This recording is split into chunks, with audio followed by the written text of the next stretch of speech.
que é virtude para cada um de nós? Você já pensou nisso? Hoje o nosso estudo será sobre a última bem-aventurança. Estamos ainda no Evangelho por Emmanuel, o livro de Mateus, e está lá no capítulo: Bem-aventurados os perseguidos por causa da justiça, porque deles é o reino dos céus. E o título de Emmanuel se chama Na Construção da Virtude. Esse texto vocês vão encontrar no Reformador, de setembro de 1962. Então vamos entender o que Emmanuel nos fala aqui como sendo virtude. Porque virtude, para cada um de nós, pode ter um conceito. Mas o que Emmanuel nos propõe aqui de virtude? Depois eu vou também falar rapidamente o que está escrito no Evangelho segundo o Espiritismo, porque lá tem a virtude, está escrito lá também. Está lá no capítulo 17, item 8 do Evangelho, mas já vou falar. Na construção da virtude: toleras descabidas injúrias e calas a justificação que te pende da boca, esperando a preço de lágrimas que o tempo te mostre a isenção de culpa. Quantas vezes não toleramos, então, muitas injúrias que acabamos recebendo a preço de lágrimas e esperando que o tempo mostre que aquilo que falaram da gente, de outra pessoa, não é aquilo exatamente. Isso é o silêncio. O silêncio tem que ser desenvolvido. O silêncio não é fácil a gente desenvolver porque, em regra, nós queremos o quê? Rebater. Mas muitas vezes o silêncio, ele vai estar a nosso favor. Com isso, com o silêncio, promoves o reconhecimento e a renovação dos teus próprios perseguidores. Porque quando a gente dá o combustível para os perseguidores, eles vão cada vez mais falar mais. Mas se nós apagarmos o fogo, não respondendo, fazendo silêncio, continuando o trabalho, porque o silêncio não significa parar o trabalho que está sendo feito, mas sim continuar em silêncio. Quantas vezes Chico não fez isso? Já pararam para pensar? Quantas vezes Chico não foi ofendido? E o que ele respondeu? Com trabalho no bem. E o tempo mostra quem foi Chico. Hoje, todos sabem quem foi Chico.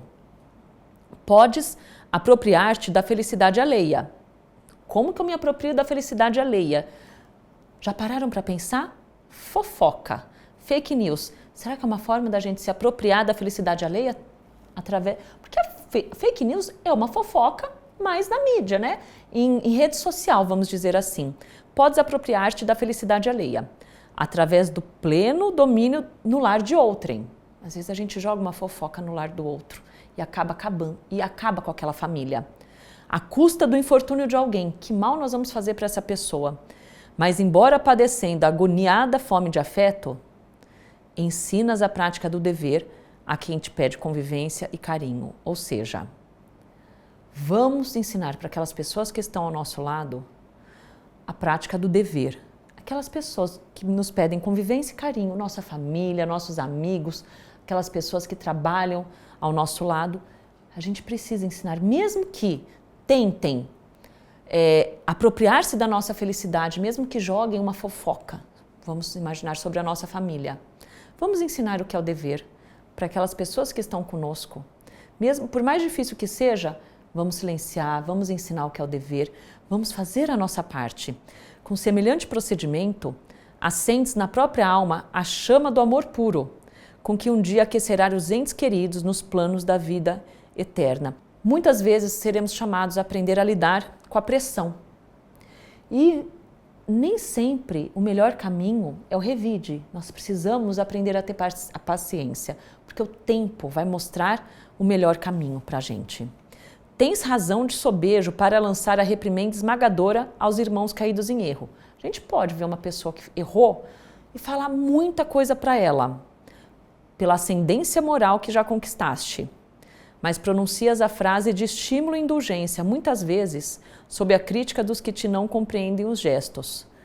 Nós precisamos aprender aqui, nessa hora, no erro do outro, agir com caridade.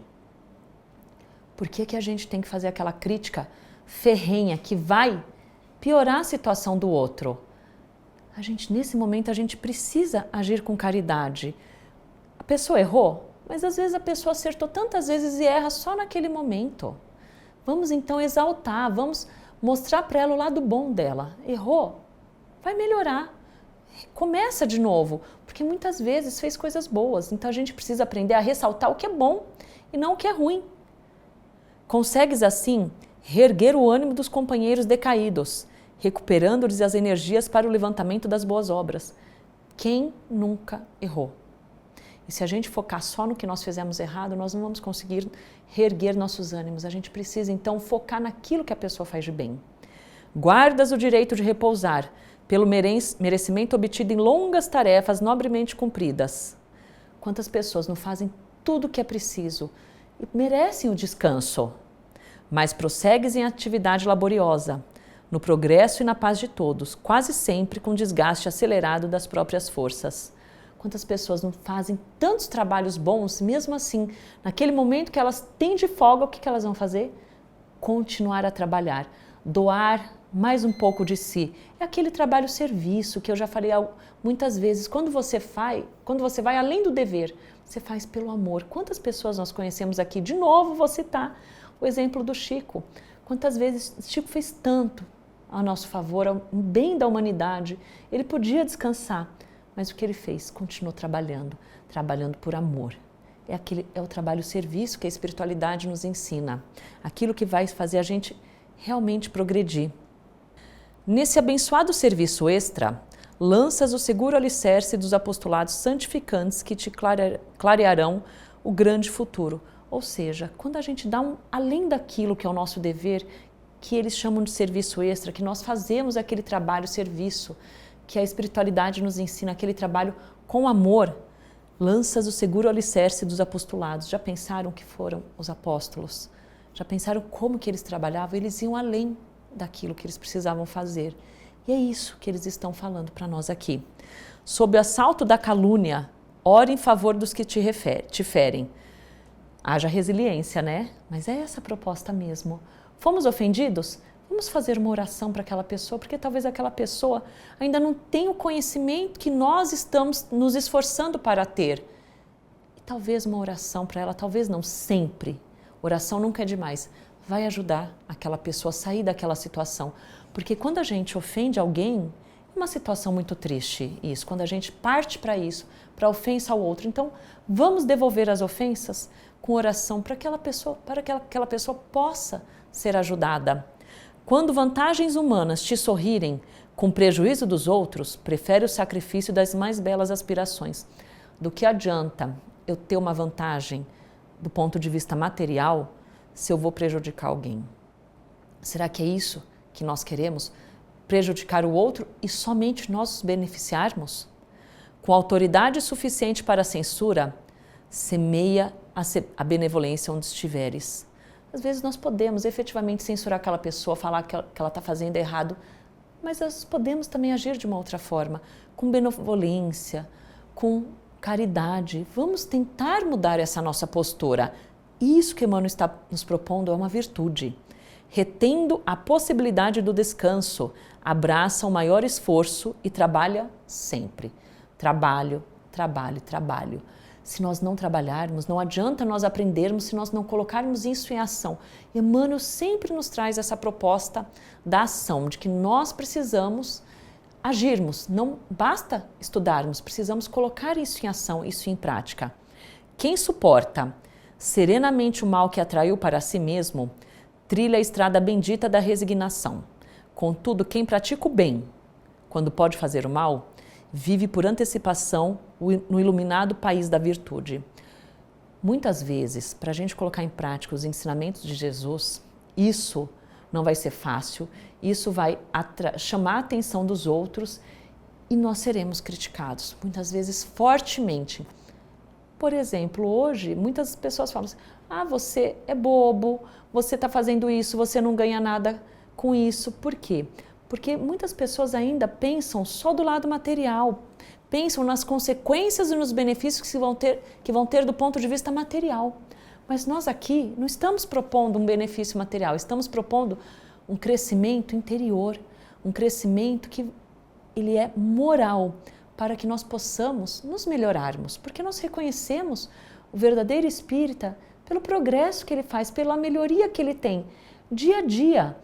O mundo material é necessário a gente conviver com ele, a gente precisa aprender inclusive a viver com equilíbrio nele, mas precisamos também aprender a desenvolver as nossas virtudes morais.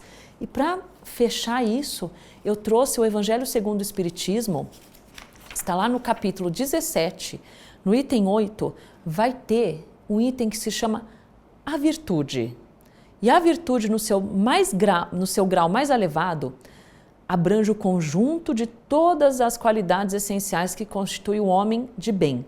Ser bom, caridoso, trabalhador, sóbrio, modesto. São as qualidades do homem virtuoso. Infelizmente, são quase sempre acompanhadas de pequenas falhas morais, porque estamos aqui para melhorar efetivamente. Aquele que faz alarde de sua virtude não é virtuoso, pois lhe falta a principal qualidade, a modéstia.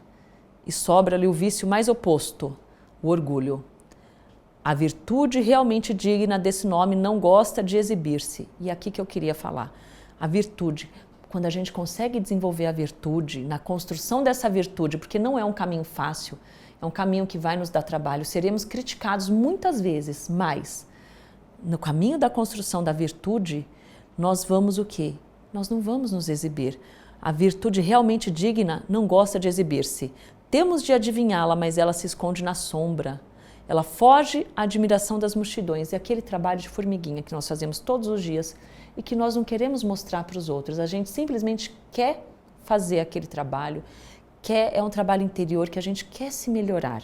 Nós queremos nos melhorarmos sem nos exibirmos para os outros. Essa é a construção da virtude que Emmanuel está nos propondo. E ele não está falando que vai ser fácil.